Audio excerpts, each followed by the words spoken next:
Hello दोस्तों, मैं अजय सिंह आपका द इन अप पे बहुत बहुत स्वागत करता हूं। तो चलिए दोस्तों, अपने सिलेबस को स्टार्ट करते हैं और आगे बढ़ाते हैं। अपना जो 12th का सिलेबस चल रहा था उसमें मैंने आपको टॉपिक स्टार्ट कराया दोस्तों नेशनल इनकम।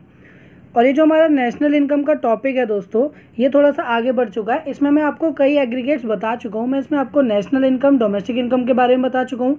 इसमें मैंने आपको कुछ कॉन्सेप्ट्स बताए थे, जैसे कि स्टॉक और फ्लो में डिफरेंस बताया था, intermediate goods and final goods में बताया था, और हम लोगों ने कंज्यूमर और कैपिटल गुड्स में भी पढ़ा था दोस्तों। और भी हमने इसमें कुछ चीज़ें पढ़ी थी कि ग्रॉस को नेट में कैसे कन्वर्ट करते हैं, डोमेस्टिक को नेशनल में कैसे कन्वर्ट करते हैं, और मार्केट प्राइस को फैक्टर कॉस्ट में कैसे कन्वर्ट किया जाता है। तो दोस्तों ये सब हम लोग पढ़ चुके हैं। अब इससे आगे बढ़ते हैं दोस्तों। आज का जो टॉपिक है दोस्तों वो आप लोगों के लिए बहुत ज़्यादा इंपॉर्टेंट है, क्योंकि जब आपका क्वेश्चन आएगा, जब आपका क्वेश्चन पेपर आएगा दोस्तों एग्जाम में, एक क्वेश्चन न्यूमेरिकल ज़रूर आता है दोस्तों। तो चलिए आप समझते हैं दोस्तों। नेशनल इनकम की हम लोगों ने ना सिर्फ डेफिनेशन पढ़ी थी, यानी कि अब हम इसको कंप्यूट करना सीखेंगे कि नेशनल इनकम किस तरीके से कंप्यूट की जाती है।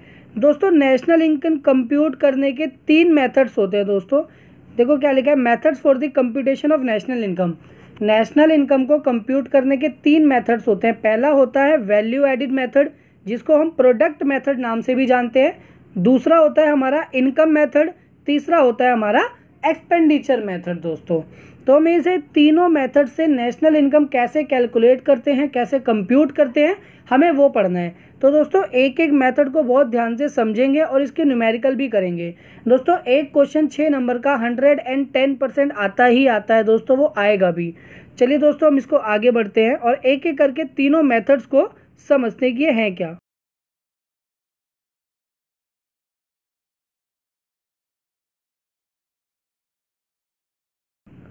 तो चलिए दोस्तों स्टार्ट करते हैं। और जो पहला मेथड आज हम लोग पढ़ेंगे दोस्तों वो है वैल्यू एडिड मेथड। दोस्तों वैल्यू एडिड मेथड, या इसको हम लोग दूसरा नाम भी देते हैं प्रोडक्ट मेथड।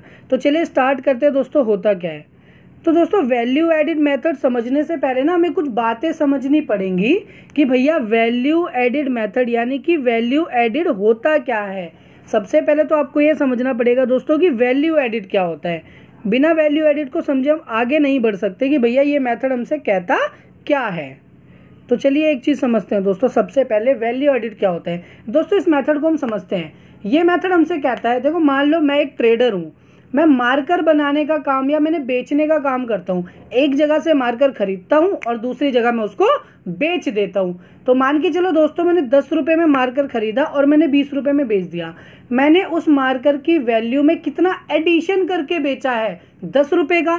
तो वही 10 रुपये कहलाता है वैल्यू एडिड। कि भाई वैल्यू एडिड का मतलब है हमने उस पर्टिकुलर प्रोडक्ट की वैल्यू में कितना एडिशन किया है, कितनी वैल्यू ऐड करी है, उसे हम कहते हैं वैल्यू एडिड। चलिए दोस्तों एक बार इसको न्यूमेरिकली समझते हैं कि वैल्यू एडिड कैसे निकलता है। दोस्तों वैल्यू एडिड निकलता है value of output minus intermediate cost. देखिए क्या कहता है, value of output minus intermediate cost. Value of output का मतलब कि भैया वो प्रोडक्ट मार्केट में कितने का बेचा गया है। मार्कर की बात करते हैं दोस्तों। मान कर चलो एक मार्कर मार्केट में 20 रुपये का बिकता है, यानी कि उस प्रोडक्ट की वैल्यू कितनी हो गई, 20 रुपये। और इंटरमीडिएट कॉस्ट का मतलब कि भैया उसको बनाने में कितना खर्चा आया है। अगर मैन्युफैक्चरिंग करते हो तो बनाने में कितना खर्चा आया है, और सिर्फ ट्रेडिंग करते हो तो आपने उसको परचेज किया होगा ना पहले, फिर बेचा होगा। तो वो जो परचेज प्राइस है वो क्या हो जाएगा, इंटरमीडिएट कॉस्ट। तो मेरे एग्जांपल में क्या लेते हैं, भैया मैंने 10 रुपये का मार्कर खरीदा और 20 रुपये का बेच दिया। तो 20 रुपये क्या है उसका वैल्यू ऑफ आउटपुट, और 10 रुपये क्या है उसकी इंटरमीडिएट कॉस्ट। अगर हम वैल्यू ऑफ आउटपुट में से इंटरमीडिएट कॉस्ट माइनस कर दे तो आ जाता है हमारा वैल्यू एडिड, कि भैया हमने उस प्रोडक्ट की वैल्यू में कितना एडिशन किया है। तो चलिए इसको आगे समझते हैं दोस्तों।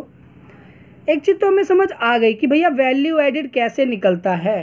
दोस्तों कई बार क्या होता है ना, हमें वैल्यू ऑफ आउटपुट दिया नहीं होता, हमें निकालना पड़ता है कि भाई एक साल में हमने कितने का प्रोडक्ट बेचा है। तो दोस्तों देखो वैल्यू ऑफ आउटपुट कैसे निकलता है। वैल्यू ऑफ आउटपुट निकालने का फॉर्मूला है sales plus change in stock. यानी एक साल में हमने कितना प्रोडक्ट बेचा है और उसी फाइनेंशियल ईयर में हमारे स्टॉक में कितना चेंज आया है। यानी कि अगर हम सेल्स को और चेंज इन स्टॉक को ऐड कर देते हैं तो वो आता है हमारा वैल्यू ऑफ आउटपुट। यानी दोस्तों ध्यान से समझना, हम ये चीजें ना एक साल के लिए कंप्यूट करते हैं, एक फाइनेंशियल ईयर के लिए।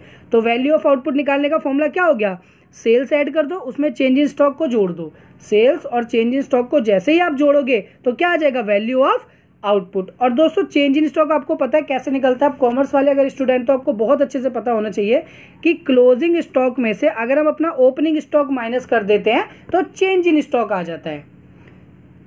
जैसा कि नाम से समझ आता है दोस्तों कि चेंज इन स्टॉक का मतलब क्या है।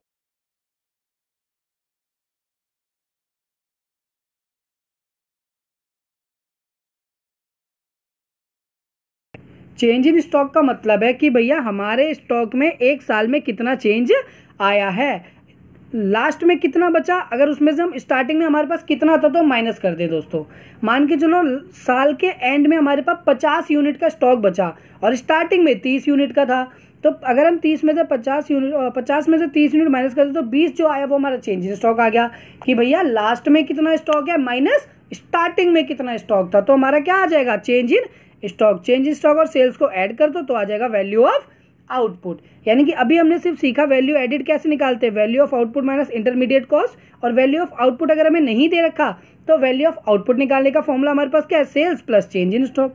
चलिए आगे बढ़ते हैं दोस्तों। अल्टीमेटली ना एक फॉर्मूला बनता है वैल्यू एडिड निकालने का, देखें तो दोस्तों वो फॉर्मूला ये वाला है। अभी हम इसको समझेंगे ये क्या है। दोस्तों ध्यान से समझना, सबसे पहले तो एक चीज, ये जो हमने वैल्यू एडिड निकाला है ना दोस्तों, ये निकलता है ग्रॉस पे। किस पे निकलता है दोस्तों, ग्रॉस वैल्यू एडिड निकलता है दोस्तों। अब ये ग्रॉस वैल्यू एडिड का मतलब क्या है, देखो क्या लिखा मैंने इसको, ये जो हमने वैल्यू ऑफ आउटपुट ऊपर निकाला है इसी को हम लोग कहते हैं gross value added eight market price. Gross value added eight market price, यानी कि जो वैल्यू एडिड निकला है, पहली चीज तो भैया ये मार्केट प्राइस पे निकला है और दूसरी चीज ये ग्रॉस निकला है। आपको दोस्तों मैं ग्रॉस और मार्केट प्राइस का कॉन्सेप्ट अपनी लास्ट टू लास्ट वीडियो में समझा चुका हूं, अगर आपको कोई डाउट हो तो आप उस वीडियो को गो थ्रू कर सकते हो। ठीक है दोस्तों। तो ये जो हमने वैल्यू एडिशन निकाला ये निकला है gross value added eight market price. दोस्तों इसको समझते हैं, ग्रॉस क्यों निकला, क्योंकि अभी तक हमने इसमें से डेप्रिसिएशन की वैल्यू माइनस नहीं करी है। और मार्केट प्राइस पे क्यों निकला, क्योंकि अभी हमने इसमें से नेट इनडायरेक्ट टैक्स को भी माइनस नहीं किया। दोस्तों ये दोनों चीज क्या होती है, आप मेरी लास्ट टू लास्ट वीडियो को देखेंगे जाके तो आपको समझ आ जाएगा।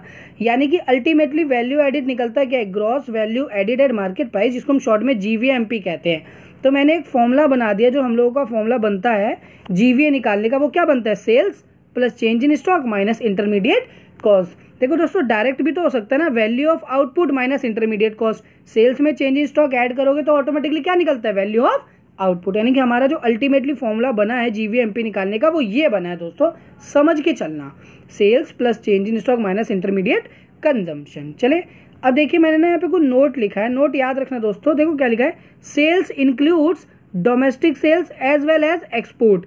यानी कि हमारे फॉर्मूले में जो सेल्स है ना उसमें दोनों तरीके की सेल्स आएगी, डोमेस्टिक सेल भी और एक्सपोर्ट भी। लेकिन दोस्तों क्वेश्चन करते टाइम ध्यान ये रखना कि अगर उसने क्वेश्चन में सिर्फ सेल्स दिया है तो उसका मतलब है कि उसमें दोनों तरीके की सेल्स ऑलरेडी इंक्लूड है। तो आपको सेल्स और अगर एक्सपोर्ट दोनों दिया है तो सिर्फ सेल लेना है, एक्सपोर्ट नहीं लेना। एक्सपोर्ट आप क्वेश्चन में तभी इंक्लूड करोगे सॉल्यूशन में जब आपको डोमेस्टिक सेल नाम से दे रखा होगा। ठीक है दोस्तों।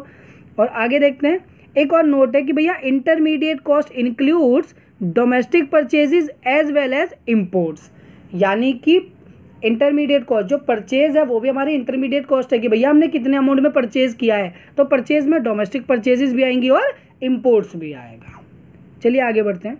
एक क्वेश्चन दिया है दोस्तों मैंने, देखो क्या लिखा हुआ है, सेल्स हमें 20,000 दे रखी है, ओपनिंग स्टॉक 50 दे रखा है, क्लोजिंग स्टॉक 80 दे रखा है और परचेज हमें दे रखी है 10,000 की। दोस्तों परचेज क्या है, यहाँ पे परचेज है हमारा इंटरमीडिएट कॉस्ट। और दोस्तों ध्यान रखना इंटरमीडिएट कॉस्ट को हम इंटरमीडिएट कंजम्पशन भी कहते हैं। चलिए देखते हैं इस क्वेश्चन को सॉल्व कैसे किया जाएगा। भैया इसने बोला है GVMP निकाल के दिखाओ, क्या निकालना है, GVAMP। और ऊपर हम लोगों ने GVMP का फॉर्मूला क्या लिखा हुआ है दोस्तों, एक बार ऊपर आइए वापस देखिए क्या लिखा हुआ है। GVMP का फॉर्मूला हमने यहाँ पे लिखा है sales plus change in stock minus intermediate cost. तो फॉर्मूले के अकॉर्डिंग चलते जाओ, समझ के अपने आप क्वेश्चन हो जाएगा।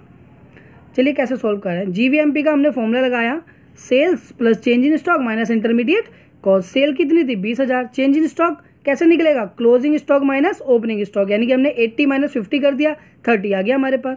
और इंटरमीडिएट कॉस्ट यानी कि जो परचेज है वो हमें 10,000 दे रखी है, तो हमारा आंसर कितना आ गया 9070। ये हमारा जीवीए एमपी आ गया।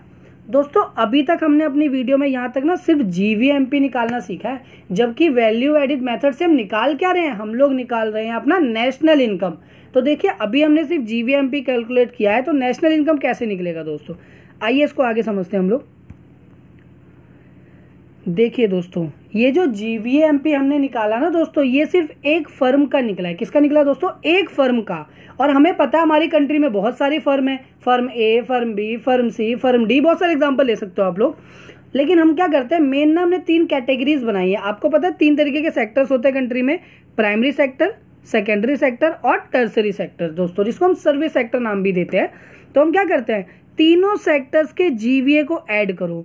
तीनों सेक्टर्स में बहुत सारी फर्म होंगी, फर्म ए बी सी, इसमें भी बहुत सारी फर्म होंगी, और सी सेक्टर में भी, टर्सरी सेक्टर में भी बहुत सारी फर्म होंगी। हम क्या करते हैं, तीनों सेक्टर्स का जो जीवीए निकला है उसको ऐड कर दो। तीनों सेक्टर्स के जीवीए को क्या कर देंगे, हम ऐड कर देंगे। और जब हम तीनों सेक्टर्स के जीवीए को ऐड करते हैं तो वो निकलता है हमारे पास gross domestic product at market price, यानी कि कंट्री का जीडीपी निकल जाता है दोस्तों। यानी कि अगर हम तीनों सेक्टर्स के जीवीए को, ग्रॉस वैल्यू एडिड को ऐड कर दें तो क्या निकलता है, gross domestic product at market price. दोस्तों अगर जीवीए हम मार्केट प्राइस पे निकाल रहे हैं तो हमारा जीडीपी भी किस पे निकलेगा, मार्केट प्राइस पे निकलेगा। वो दोस्तों चेंज करना हम नेक्स्ट क्लास में सीखेंगे, और मैंने आपको पहले सिखाया है कि मार्केट प्राइस को फैक्टर कॉस्ट में कैसे चेंज करते हैं। चलिए दोस्तों, लेकिन अभी भी हमारा नेशनल इनकम नहीं आया, अभी भी जीडीपी एमपी आया, ग्रॉस डोमेस्टिक प्रोडक्ट आया अभी हमारा। दोस्तों नेशनल इनकम को हम लोग एनएनपी एफसी से डिनोट करते हैं, मैंने आप लोगों को बताया हुआ है। नेशनल इनकम को किससे डिनोट करते हैं, एनएनपी एफसी से डिनोट करते हैं। तो दोस्तों अगर हमें नेशनल इनकम निकालना है तो हम क्या करते हैं भैया, जीडीपी एमपी हमारे पास है, क्या है हमारे पास, जीडीपी एमपी। जीडीपी एमपी से हमें किस में कन्वर्ट करना है, नेशनल इनकम यानी कि एनएनपीएफसी में। आपको मैंने चेंज करना सिखाया था ना कि भैया जी से हमें नेट पे जाना है, किस पे जाना है, जी से नेट, ग्रॉस से नेट पे जाने के लिए हम डेप्रिसिएशन ऐड कर देते हैं। दूसरी चीज, हमें डोमेस्टिक से नेशनल पे जाना है, जो सेकंड वाला पॉइंट है, डोमेस्टिक से नेशनल पे जाने के लिए हम क्या करते हैं, NFIA, net factor income from abroad add कर देते हैं। तो जैसे ही ऐड करोगे तो डोमेस्टिक से नेशनल में कन्वर्ट हो जाएगा। बचा क्या, एफसी और एमपी, यानी कि अगर हमें एमपी से फैक्टर कॉस्ट यानी कि मार्केट प्राइस से फैक्टर कॉस्ट पे जाना है तो हम एनआईटी को माइनस कर देते हैं। यानी कि जीडीपी एमपी में से अगर हम ऐड कर दे डेप्रिसिएशन, ऐड कर दे एनएफआईए और माइनस कर दे एनआईटी, तो क्या निकल जाएगा, तो आ जाएगा हमारा एनएनपी एफसी, यानी कि ये फाइनली आ गया हमारा नेशनल इनकम। तो दोस्तों इस टॉपिक को आज यहीं पे खत्म करते हैं। ये मेथड बहुत अच्छा है, क्वेश्चन आता है दोस्तों 4 नंबर में भी आ जाता है कभी कभी, तो इसको अच्छे से समझ के जाइएगा। अगर आपको इसमें कोई डाउट है तो आप मुझे कमेंट करके बता सकते हैं। Thank you.